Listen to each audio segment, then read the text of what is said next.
Introdução. Muito bem, queridos, nós estamos estudando uma lição importantíssima tratando sobre os dons espirituais e ministeriais.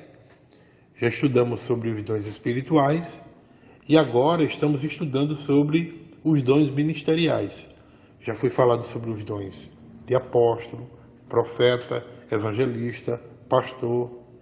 E essa semana nós estamos nos detendo na lição de número 10, que traz como tema o ministério de mestre ou doutor. O que é um mestre ou um doutor? Um mestre ou um doutor são os grandes ensinadores da palavra. São aqueles que têm de Deus um dom especial para ensinar, para esclarecer, para expor e proclamar a palavra de Deus, a fim de edificar o corpo de Cristo, que é a igreja. No tempo dos apóstolos, é interessante nós observarmos isso, que esse dom ele era apoiado pelos dons da palavra da sabedoria e a palavra da ciência. Então, gente, a missão do mestre é cuidar do ensino fundamental da palavra de Deus. É defender, é preservar o ensino bíblico. E isso mediante a ajuda do Espírito Santo, não é? Então, o mestre ele tem o dever de fielmente conduzir a igreja à revelação da Bíblia, a mensagem original de Cristo, a mensagem original dos apóstolos. Então, esse é o dever do mestre. O propósito do ensino bíblico é justamente fazer com que o crente ele possa preservar a verdade e produzir naquele cristão santidade, levando justamente o corpo de Cristo a um compromisso com Deus, a um compromisso com a palavra. Então, quando alguém é ensinado, ele vai viver esta vida de fidelidade, né? Os mestres, eles são essenciais ao propósito de Deus para a igreja. A igreja que rejeita ou que se descuida do ensino dos mestres, essa igreja, ela não vai se preocupar pela autenticidade, pela qualidade da vida cristã, da mensagem bíblica, né? Da interpretação real da Bíblia. A igreja onde os mestres eles são calados, ela não terá firmeza na verdade. Essa igreja aceitará inovações, heresias.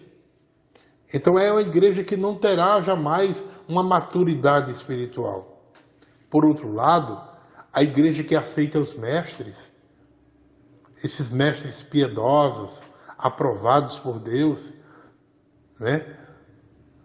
Então essas igrejas, ela viverá uma prática da palavra de Deus e uma firmeza na fé. Princípios e práticas falsas, irmãos, serão desmascarados quando a igreja aceita os mestres da igreja. A pureza da mensagem original de Cristo será conhecida pelos membros. Então a inspiração da palavra de Deus, ela deve ser o teste de todo o ensino. A ideia e a prática da igreja, ela deve sim se apegar no ensino da verdade. Então, a igreja, quando ela abraça os mestres,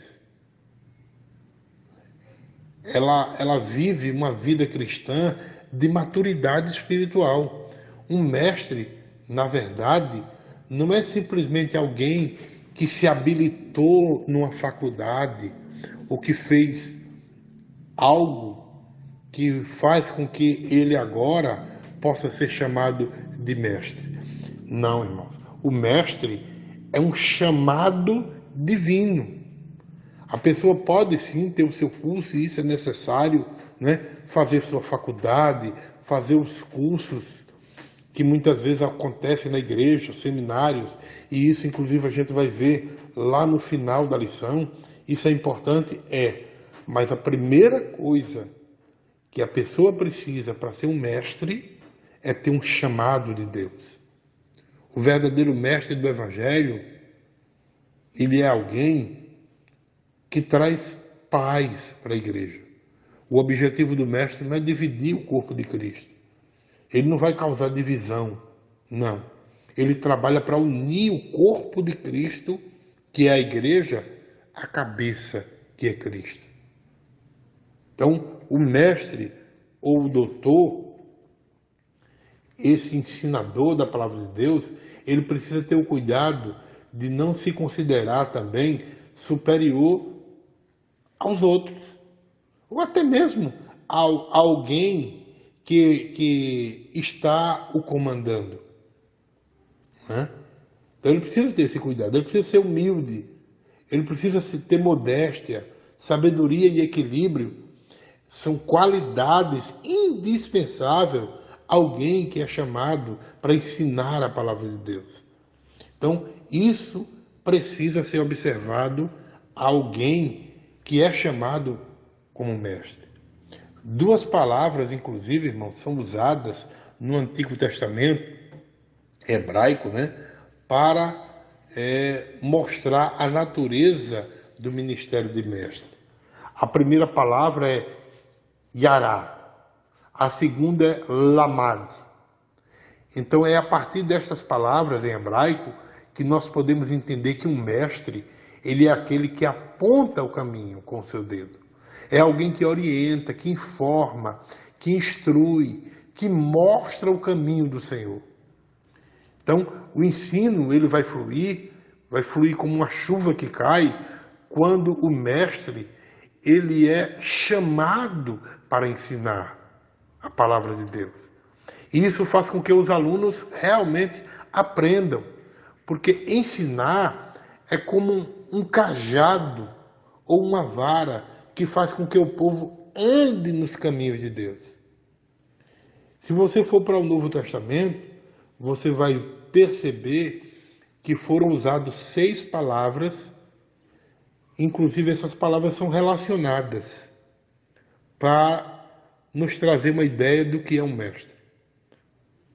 As palavras são as palavras gregas, né? Não sei se eu vou ter dificuldade de pronunciar, mas os irmãos vão me entender, caso haja alguma dificuldade. Mas as palavras são didasco, didácticos, didactus,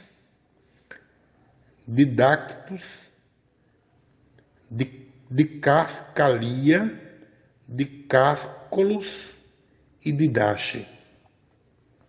E o que é que essas palavras, em resumo, ela nos leva a compreender sobre a questão do dom de mestre? Bom, ao analisarmos estas palavras, irmão, nós podemos compreender que um mestre é alguém que instrui, que faz com que o seu ensino, o ensino que ele vai passar aos outros, né, venha trazer aprendizado, conhecimento. Então trata-se da exposição da palavra, da explicação, da instrução da doutrina para os cristãos. Então o mestre é aquele que parte dos 5 dons ministeriais, né, e que foi escolhido por Deus para instruir, para ensinar. Em resumo, irmãos, é isso. Tópico 1. O primeiro tópico da nossa lição traz como tema Jesus, o mestre por excelência. E o escritor da lição começa falando já no número 1 sobre o mestre da Galileia. É interessante porque, se formos observar com bastante atenção, nós vamos perceber que todo início de ministério profético, ele ocorre a partir de um lugar. E com Jesus não foi diferente. Depois de ele vencer a tentação, derrotando o diabo lá no deserto, agora ele teria início ao seu ministério de ensino justamente na Galileia. A Galileia, ela fica na região norte de Israel e na época era governada por Herodes Antipas. E a sua população era constituída justamente de muitos estrangeiros e judeus mistos. Foi por isso que o profeta Isaías chamou a Galileia das nações. E Jesus, quando regressa, ele passa por Nazaré, mas, de acordo com Lucas, o seu ministério, o seu testemunho, não foi lá muito bem aceito. De acordo com Lucas capítulo 4, versículo do 16 ao 30. E aí, Jesus, ele segue para a Galileia, na região considerada de trevas, cujo povo estava assentado na região de sombra de morte, e a situação daquele lugar mudou, porque Jesus, ele é a resplandecente estrela da manhã. Ele anunciou um povo, um novo dia, por meio da sua mensagem transformadora. Então as suas palavras, elas tocaram a muitas vidas que estavam cansadas, corações feridos, gente sem esperança. Então, dessa maneira, através do seu ensino, muitos veem de fato a luz e passam a se voltar para Deus. Jesus, ele inicia o seu ministério, como eu disse, entre os galileus, e precisava multiplicar-se para ter um alcance maior. E ele precisava de uma equipe que pudesse reproduzir a sua mensagem e também o que ele era. Desta forma, ele convocou homens para, em primeiro lugar, discipular, ensinar. E ao longo do ministério público de Jesus, ele foi chamando outras pessoas para compor a sua equipe. Depois preparou e enviou como ovelhas perdidas à casa de Israel, conforme Mateus capítulo 10, versículo 1. Então Jesus, ele desenvolveu um trabalho itinerante, tomando a Galileia como seu circuito, Ou seja, Jesus, ele rodeava toda a Galileia, desenvolvendo o ministério da palavra através da pregação e principalmente do ensino da palavra.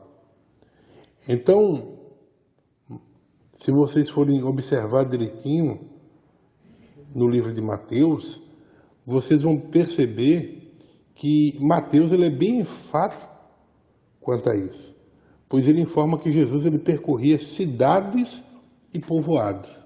Está lá em Mateus capítulo 9, versículo de número 35.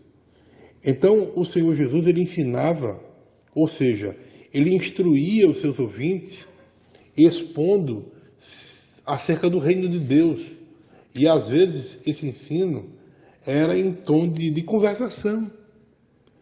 E, muitas vezes, também de um discurso didático. E até mesmo de pregação. Mas o seu auditório, ele era formado de frequentadores das sinagogas e também de pessoas que se reuniam em casas ou debaixo de árvores nos povoados. Assim foi o ministério de Jesus na Galileia. O número 2 desse primeiro tópico, Jesus, ele é chamado de o mestre divino. Por que Jesus é tratado como mestre divino? Na verdade, Jesus, ele é o mestre divino porque ele foi enviado pelo Pai. Jesus é o mestre divino porque ele ensinou verdades eternas. E ele era esta verdade eterna. Ele não apenas era, mas ele é.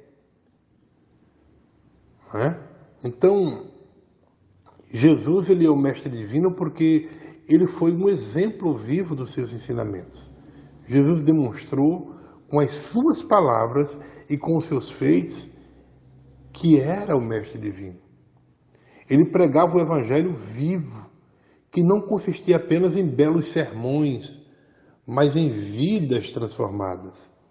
E é interessante que uma das importantes características de Jesus como mestre divino é que ele ensinava com autoridade. As pessoas viam isso. Os seus inimigos também viam isso. A autoridade com que Jesus ensinava, porque quando ele falava, inclusive citava até trechos da antiga escritura, né, do Antigo Testamento, ele dizia: vocês ouviram o que foi dito, mas eu vos digo.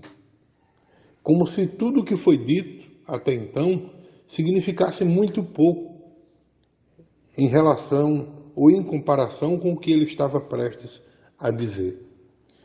Então, a autoridade de Jesus é vista em todo o Evangelho, se nós formos observar. Qualquer um que ouvisse o sermão de Jesus ia embora com uma sensação de ter ouvido a palavra de Deus, o próprio Deus falando. Então nós observamos com quanta autoridade Jesus falava.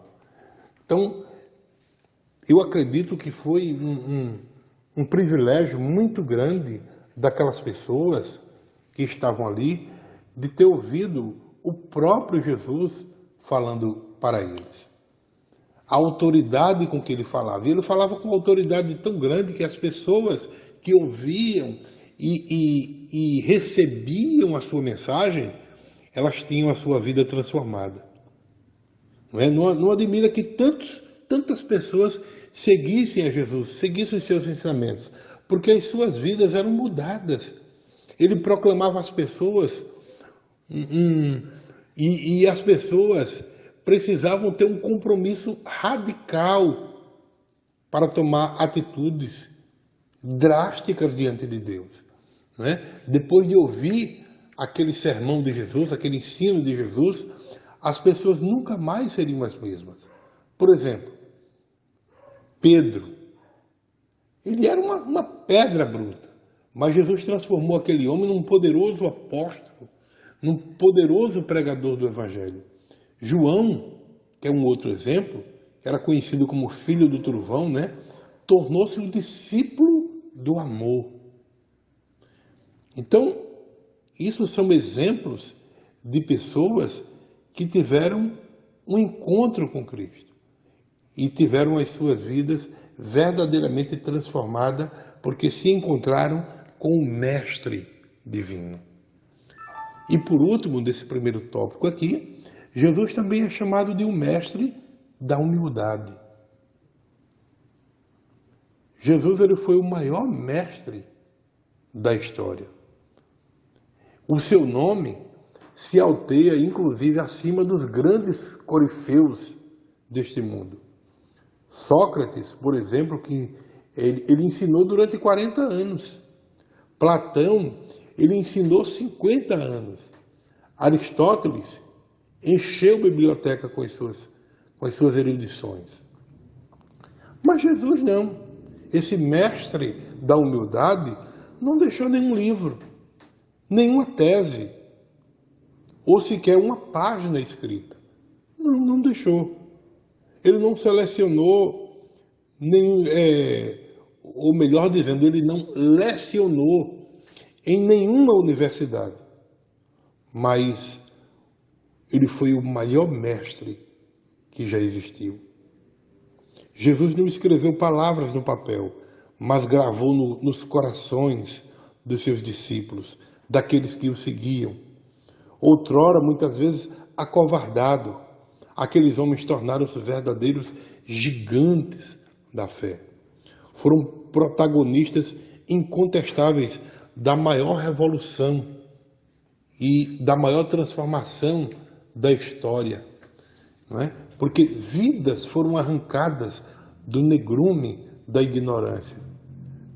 Perdidos foram encontrados, enfermos foram curados, cegos passaram a enxergar, surdos ouviram, mudos falaram, os atormentados acharam paz, os enclausurados acharam liberdade, os párias foram dignificados e os homens rebeldes foram reconciliados com Deus. Então nós podemos dizer que esse homem foi realmente um grande mestre. Jesus ele utilizava um método prático de ensino. Jesus ele não falava generalidades místicas em seu ensino. Não. Ele falava de coisas simples. Jesus foi o maior especialista na arte de ensinar. Ele falava de coisas do dia a dia, não é? Mas ele usou perguntas, preleções, histórias, conversas, parábolas, discussões, dramatizações, lições objetivas, planejamentos, demonstrações. Ele ensinou multidões, grupos e pessoas individuais. Ele ensinou no templo, nas sinagogas, nas casas, nas praças, nas estradas, no deserto, na praia. Jesus ensinou a cada um de forma diferente. E ele ensinava conforme a necessidade do momento. Por exemplo, a Nicodemos, ele falou sobre o novo nascimento. A mulher samaritana, ele falou sobre a água viva. Ao paralítico de Betesda, Jesus disse: você quer ser curado? Ao cego Bartimeu, ele perguntou: o que é que você quer que eu faça? Então, Jesus ele não exigia lugares sofisticados para ensinar. Por isso que nós podemos ver nele o mestre da humildade. Em qualquer lugar, sempre que alguém necessitava, ele estava lá, pronto para ensinar, pronto para dar o seu ensino divino. Ele fez de um barco uma tribuna, ele fez das estradas a sua sala de aula, ele fez dos montes a sua plataforma. E a partir dali, ele viu o resultado dos seus sermões. Ele usava coisas simples. Ele colheu da própria natureza ilustrações vivas para o seu ensino. Ele usou coisas comuns como o sal, a luz, a água, o pão, o fermento, a semente, os pássaros, as flores, o arado, a rede, o vento, a porta, a ovelha, o curral. Então, gente, nós podemos dizer que verdadeiramente esse Cristo, ele era o mestre da humildade. Tópico 2. O segundo tópico da nossa lição destaca o ensino das Escrituras na igreja primitiva, ou seja, na igreja do primeiro século, né? E ele começa falando sobre de que esse ensino foi uma ordem de Jesus. Isso aqui é muito interessante, porque Jesus, quando ele estava a um passo da sua ascensão, e estava ali no cenáculo, né, reunido com os seus discípulos, ele, em um tom imperativo, está lá em Mateus capítulo 28, versículos 19 e 20, que ele diz para os seus discípulos: portanto, ide, ensinai todas as nações, batizando-as em nome do Pai, do Filho e do Espírito Santo, ensinando-as a guardar todas as coisas que eu vos tenho mandado. É interessante isso, irmãos, porque se nós entendermos que o ensino bíblico não foi apenas um pedido de Cristo aos seus discípulos, mas uma ordem, nós vamos cumprir isso com mais vigor. Porque é lógico que a pregação do Evangelho ela é algo de suma importância, mas o ensino bíblico ele acompanha a pregação do Evangelho. E muitas vezes nós nos esquecemos disso. E nessa passagem bíblica da Grande Comissão, aqui é usado dois verbos para ensinar. O primeiro é ensinai todas as nações, ou seja, fazer discípulo. pois o discipulado ele acompanha necessariamente a evangelização. O segundo verbo é ensinar a guardar todas as coisas que Jesus disse que eu vos tenho mandado. Aqui também inclui ética e até teologia, porque são os ensinamentos de Deus. Então o Senhor Jesus ele ensinou nesse sentido durante todo o seu ministério. Então a grande comissão, ela vai além de pregar, muito além. Fazer novos membros e deixá-lo cuidar de si mesmo não é o bastante, irmãos. Eles devem ser ensinados a obedecer a Cristo, pois a essência do Evangelho é nos parecermos com o nosso Mestre. E isto é interessante, que só pode ser obtido com o ensino genuíno das Escrituras, porque a pregação do Evangelho, ela não pode estar dissociada do ensino das Escrituras, porque o mesmo Cristo, irmãos, que disse ide e pregai, foi o mesmo Cristo que disse ide e ensinai. Então o livro de Atos dos Apóstolos registra justamente essa obediência dos primeiros apóstolos, dos primeiros discípulos, com esse cuidado em cumprir essa determinação de Jesus. Já o número 2, quando trata sobre a doutrina dos apóstolos, e é interessante isso porque o texto de Atos, capítulo 2, versículo 42 diz: e perseveravam na doutrina dos apóstolos e na comunhão, no partir do pão e nas orações. Muito bom isso aqui. O primeiro termo usado aqui é perseveravam. E o que é perseverar? Bom, a palavra aqui usada no grego é proskartério. E essa palavra, ela traz a ideia de aderir a alguém, de ser seu partidário, de ser dedicado ou fiel a alguém, de ser constantemente atento a uma pessoa. É de dar constante cuidado a algo, de continuar todo o tempo num lugar, de perseverar e não desfalecer, de mostrar-se corajoso para algo, de estar em constante prontidão para alguém, de servir constantemente. Então é essa a ideia que traz. E é interessante que diz, perseveravam na doutrina dos apóstolos. E o que é doutrina?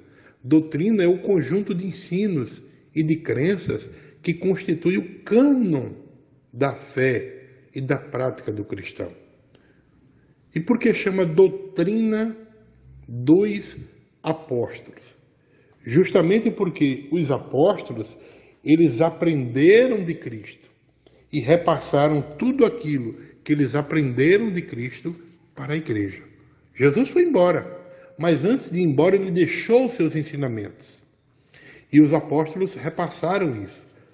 Eles viviam todos os ensinamentos que Jesus ensinou e pegava esses ensinamentos, ensinava para a igreja, para que a igreja também vivesse. Ou seja, todos os ensinamentos de Jesus era a doutrina dos apóstolos. Tudo que Jesus havia ensinado, esses apóstolos replicavam para a igreja. Por isso que era chamado de doutrina dos apóstolos. Havia uma consciência na mente de cada cristão que eles deveriam viver cada palavra que o mestre havia ensinado. Então os seus ensinos eram valorizados tanto porque eles ensinavam tudo o que Jesus ensinou, tudo o que eles aprenderam da parte de Cristo.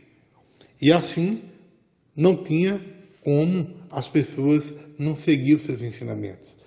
Mas é importante entender o porquê desse ensino ser chamado de doutrina dos apóstolos. E eu aconselho os irmãos, durante esse período aqui, desse texto, da lição, inquirir os seus alunos, irmãos. Será que vocês estão seguindo, obedecendo a doutrina dos apóstolos? Ou será que vocês estão seguindo a doutrina de homens? E quem sabe até, irmãos, doutrina de demônios. Sim, doutrina de demônios. Porque com essa pós-modernidade que nós estamos vivendo, surgiu uma espécie de tendência a essas rápidas mudanças, né?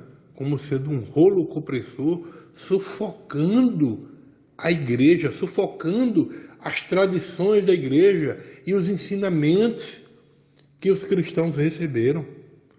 Então, precisamos ter muito cuidado. O número 3 fala sobre ensinamento persistente. Interessante isso, né?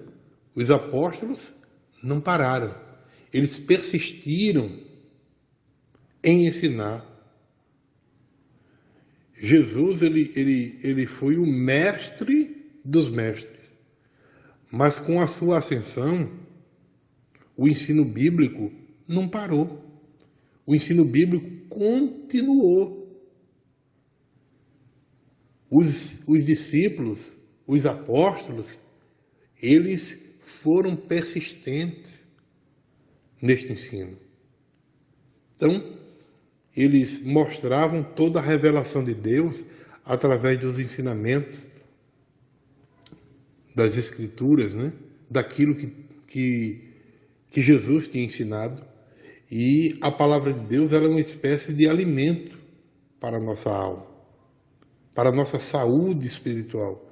É por isso que aqueles homens, eles não pararam de ensinar, eles persistiam em ensinar, porque eles sabiam, irmão, que a palavra de Deus era o pão que alimentava não o corpo físico, mas a palavra de Deus ela alimentava o corpo espiritual, né? O próprio Jesus dizia que ele era o pão vivo que desceu do céu. Então, eles persistiam em ensinar, eles não pararam, porque a palavra de Deus ela enriquece a nossa vida. Ela é uma espécie de tesouro espiritual que torna a nossa vida cristã mais abundante. Então, viver em Deus é mais valioso do que qualquer dinheiro. E a Bíblia nos ensina isso. Lá no Salmo 119, versículo de número 72, o salmista diz: para mim vale mais a lei que procede da tua boca do que milhares de ouro ou prata. Eles persistiam, irmãos, em ensinar a palavra, porque essa palavra ela foi o único manual dos primeiros cristãos no trabalho do Senhor. Então, é por isso que Paulo afirmou, né, para Timóteo que ele deveria procurar se apresentar a Deus como um obreiro aprovado, como alguém que não tinha de que se envergonhar, mas que manejava bem a palavra da verdade. Está lá em 2 Timóteo, capítulo 2, versículo 15. E por outro, irmãos, eu posso dizer que esta palavra ela é uma espécie de arma usada pelo Espírito Santo e opera justamente através, né? O Espírito Santo ele opera através das Escrituras. Então, Paulo, quando escreveu a Timóteo, mais uma vez eu cito outro texto, né? Em 1 Timóteo capítulo 4, versículo 13, Paulo dizia a Timóteo: persiste em ler, exortar e ensinar até que eu vá. Então, a persistência na leitura, no ensino da Bíblia, era algo que fazia parte da respiração da igreja primitiva. Tópico 3. O terceiro tópico da nossa lição trata sobre a importância do dom ministerial de mestre. E o escritor da lição já começa o número 1 desse terceiro tópico falando sobre que este dom é uma necessidade urgente na igreja. Veja só que não é algo que precisamos deixar para depois, talvez, né? Não. É uma necessidade urgente da igreja. Porque no princípio da igreja, o ministério de mestre ele atuava prioritariamente em duas esferas, irmão. o ensino aos cristãos e a defesa da palavra diante dos adversários da fé cristã. Então a gente tinha o ensino e tinha também a defesa da palavra de Deus, né? A chamada apologética cristã. Defender porque surgiram, irmãos, muitas heresias. E como é que um cristão pode conhecer uma heresia? É ele conhecendo a verdade. E o mestre, ele esclarece a verdade para os cristãos. Então a narrativa do texto de Atos, capítulo 13, versículos 1 e 2, sugere que os mestres eles atuavam com os profetas e com os apóstolos. Eles eram capacitados para descobrir, para coletar, para analisar, para formular informações e ideias essas essenciais para a edificação da igreja. Então, em razão de sua vocação carismática para uma profunda percepção da verdade divina, podendo inclusive auxiliar no discernimento se um determinado comportamento ou uma palavra que supostamente fosse atribuída a Deus seria justamente originado dessa esfera divina, ou será que realmente era uma palavra puramente humana ou até maligna? Então o mestre, ele iria sondar isso. E hoje, irmãos, hoje também não é diferente. Então o dom ministerial de mestre é, de sobremodo, um importante dom que deve ser vivenciado na igreja. E eu digo que ele tem que ser vivido como era antes, no primeiro século. Por causa da expansão da doutrina de homens que se prolifera, irmãos, a cada dia nas nossas igrejas. Então o Espírito Santo, ele segue capacitando de forma sobrenatural pessoas para ensinar a verdade aos filhos de Deus. Então, como qualquer outro dom ministerial, a pessoa chamada por Deus para ensinar, ela deve apresentar-se a Deus como um obreiro aprovado, como eu já falei, cheio do Espírito Santo, cheio de fé. Deve ser uma pessoa conhecedora das Escrituras, como um trabalhador que não tem do que se envergonhar. As Escrituras afirmam que o povo de Deus ele perece por falta de conhecimento. Está lá em Oséias capítulo 4, versículo 6. E a fé, irmãos, ela só vem pelo ouvir a palavra de Deus. Romanos capítulo 10, versículo 17. E o conhecimento, como é que vem? O conhecimento vem pelo ensino. Não tem outra forma. Então o ensino da palavra de Deus ela é indispensável e de fundamental importância para a igreja. É por isso que ele vocacionou, que ele comissionou alguns para ser doutor ou mestre. Então é um dom importante, irmãos. É um dom importante, primeiro, porque ele serve para a edificação e para o crescimento espiritual da igreja. Ele serve também para que a igreja possa crescer, se fortificar de forma sadia. Ele serve para refutar as heresias dos dias de hoje, porque desde a época da igreja primitiva, as heresias de lá para cá nunca pararam. Esse dom também é importante porque ele desenvolve a espiritualidade e o caráter dos crentes. Ele é importante também para a descoberta e também para a motivação e treinamento de novos talentos. Ele também é importante porque é uma fonte de avivamento espiritual para a igreja dos dias de hoje, né? A criança, o adolescente, o jovem, ele pode, vamos dizer assim, adquirir uma fé mais robusta, mais madura. Então, através desse dom, o crente ele aprende a amar, a cooperar com a obra missionária. Os pais e os filhos fortalece o seu relacionamento.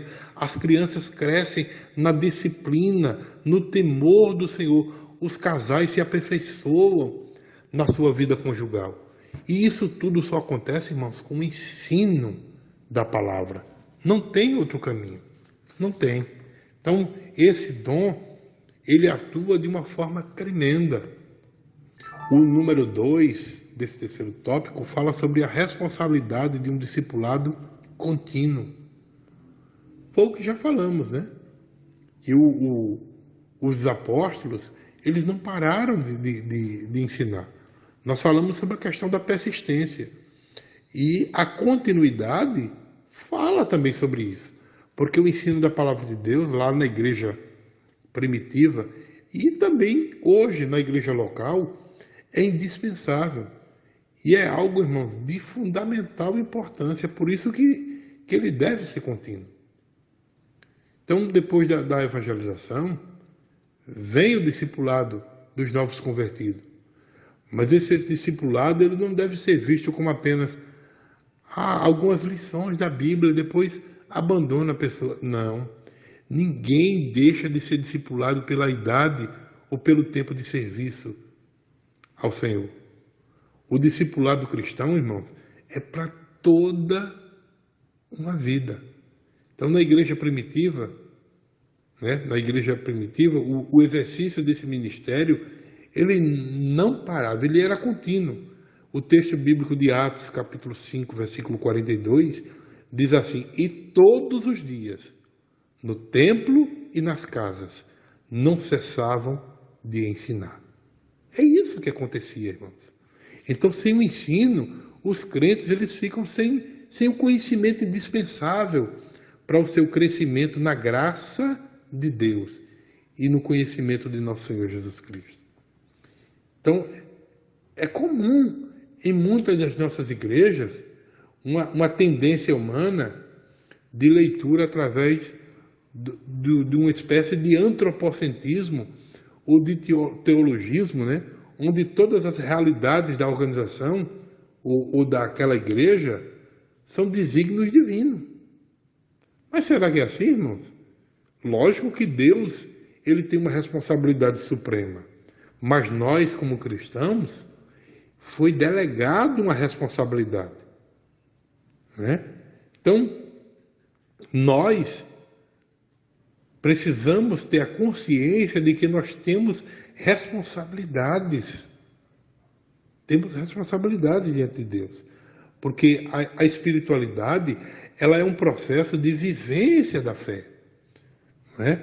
É algo que motiva as ações e alimenta as nossas convicções mais profundas diante de Deus, né? Esta vivência, ela precisa ser contínua, ela não pode parar. E o mestre, ele tem essa responsabilidade diante de Deus. E por último, o escritor da lição fala sobre os requisitos necessários para ser mestre. Bom, é interessante isso porque um bom ensinador, ou um mestre, ou um doutor, é uma pessoa usada por Deus, mas essa forma de ser usada tem que ser e precisa ser na unção do Espírito Santo, não é? Porque esta unção,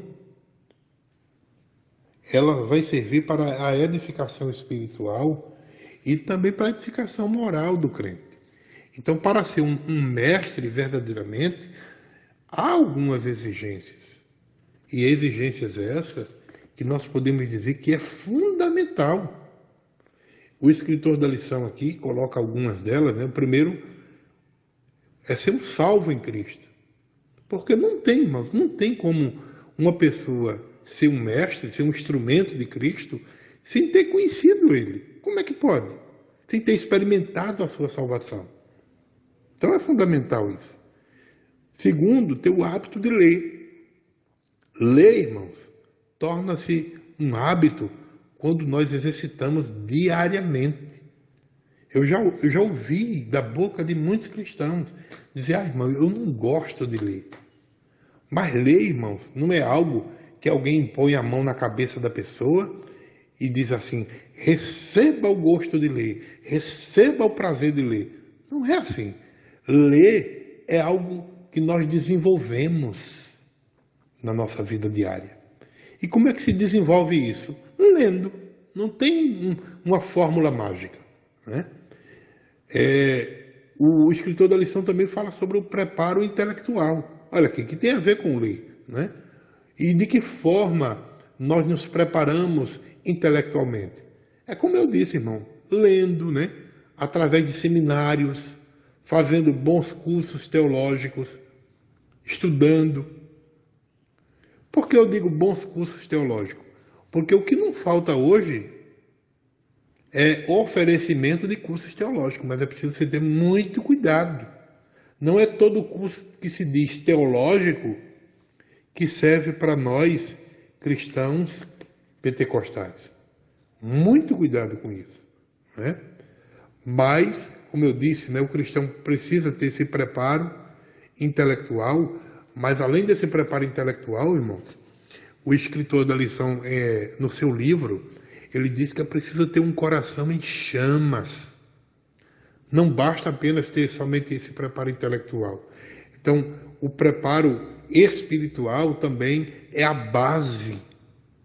E por que não dizer é a base principal de tudo para o mestre? E por último, a gente pode dizer que o bom testemunho pessoal, né?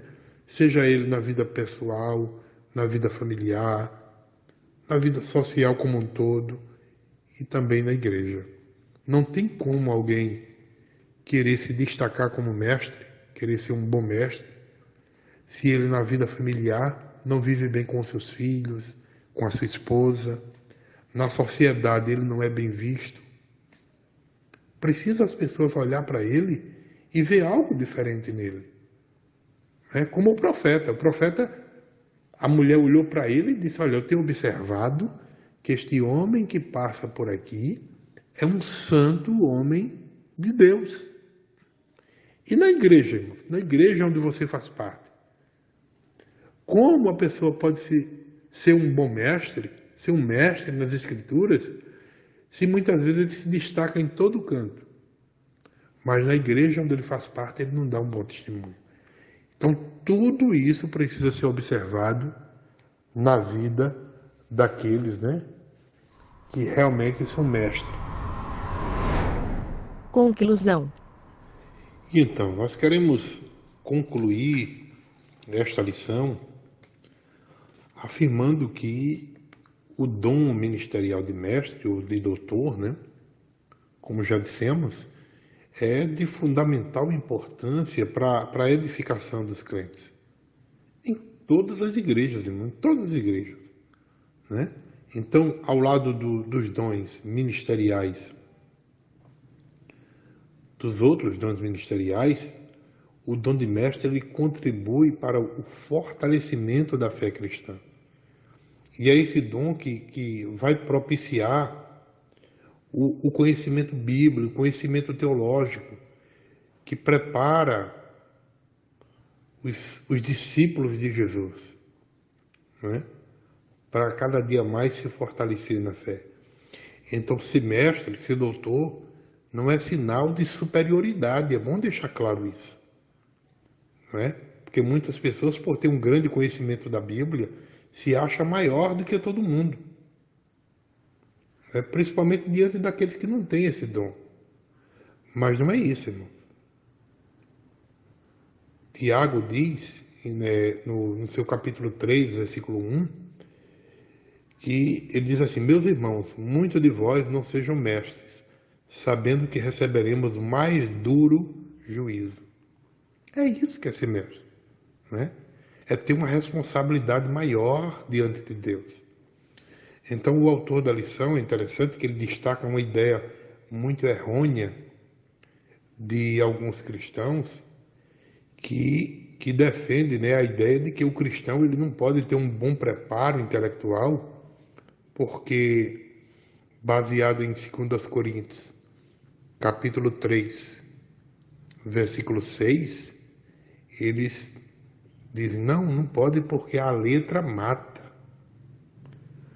Mas, irmãos, para nós entendermos o significado disso que Paulo falou, é preciso olhar para o contexto em que esse texto se insere, né? Precisa olhar todo o contexto. O que é que Paulo estava querendo dizer ao afirmar que a letra mata? Era que os cristãos não precisam estudar? Lógico que não. Paulo foi um grande estudioso. Paulo era um exímio estudioso, um homem que lia muito. Então jamais ele ia falar uma aberração como essa. Mas se você for estudar, se você for ler o texto, procurar entender, você vai ver que Paulo, ele falava da letra morta da lei. A letra da lei que não servia para salvar ninguém, mas apenas para apontar o pecado, para mostrar que nós somos pecadores e que estamos em um estado de morte espiritual. A lei servia para isso. Eu ia para a lei como se fosse um espelho e a lei mostrava o meu estado espiritual de morte. É isso que a lei fazia.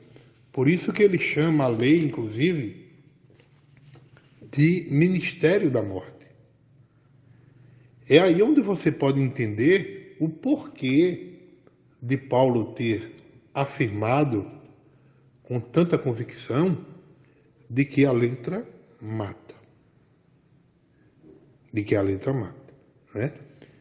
Então, o povo de Israel, eles estavam muito apegados à antiga aliança. E Paulo foi um grande pregador dos gentios. E ele precisava alertar os cristãos sobre uma forma deles saírem desse ministério de escravidão. Então, felizmente, a aliança antiga, ela não era para sempre, não é? Ela não era para sempre. As leis de Deus, elas são perfeitas, sim. Ninguém pode botar defeito nas leis de Deus.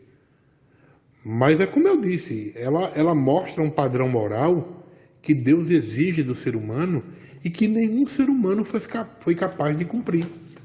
Por isso que eles estavam em estado de morte. Morte porque a lei condenava as pessoas à morte. Ela mostrava as falhas do ser humano. Então, pelo cumprimento da lei, ninguém conseguiria se salvar. Porque ninguém foi capaz de cumprir. Foi por isso que Jesus veio ao mundo. Tá? Jesus veio para estabelecer uma aliança maior. Essa aliança ela seria escrita no coração de cada pessoa que cresce. E não apenas em tábuas de pedra. Então, as leis de Deus, ela passou a ser colocada dentro do coração de cada crente. De que forma? Através do Espírito Santo. Esse Espírito que nos capacita a cumprir a vontade de Deus. Nenhum ser humano é capaz de cumprir a vontade de Deus sem a presença do Espírito. Né? É por isso que Paulo, ele deixa claro de que enquanto a lei matava, né, nos condenando, o Espírito vivifica, porque ele nos dá uma nova vida em Cristo. Uma nova vida. Então, o Espírito vivifica no sentido de que nós, quando passamos a ser a habitação do Espírito, nós passamos a ter condições de viver o Evangelho que os mestres nos ensinam, que os doutores, os mestres nos ensinam. Então, a Bíblia ela é essencial na vida cristã. O Espírito ele nos vivifica porque ele torna a palavra de Deus revelada, viva dentro de nós. A Bíblia ela é a nossa primeira referência e principal revelação de Deus para o crente. Ela é o nosso fundamento. justamente para nós sabermos a vontade de Deus. Sem o conhecimento da Bíblia, irmãos, nós estávamos vulneráveis a todo tipo de mentira dos espíritos enganadores, dos falsos ensinadores da palavra. Mas o Espírito Santo, ele unido com as Escrituras, ele nos mostra a verdade do Evangelho. Então o conhecimento da Bíblia por si só, é lógico que não é suficiente. Não é? Nós precisamos de quem? Do Espírito Santo, que nos ajuda a compreender a palavra e principalmente, irmão, em pôr esta palavra em prática. Jamais nós conseguiríamos cumprir aquilo que os mestres ensinam sem a ajuda do Espírito. Ele nos ajuda em nossas fraquezas. Somente através do Espírito Santo é que recebemos a vida em Jesus, esta vida revelada nas Escrituras. Então, a tarefa dos mestres é justamente transmitir esse conhecimento, é inspirar o cristão com grandes verdades e assim, através do seu ensino na igreja, contribuir para levar os cristãos, para mais perto de Cristo, para que ele seja a imagem de Cristo. Para que Cristo cada dia mais, ou seja, para que Cristo cada dia mais possa ser revelado em nós. Então, eu gostaria de encerrar dizendo que mestre, ele é extremamente necessário para que os santos possam aprender, possam ser edificados e possam ser amadurecidos na fé. Que Deus abençoe.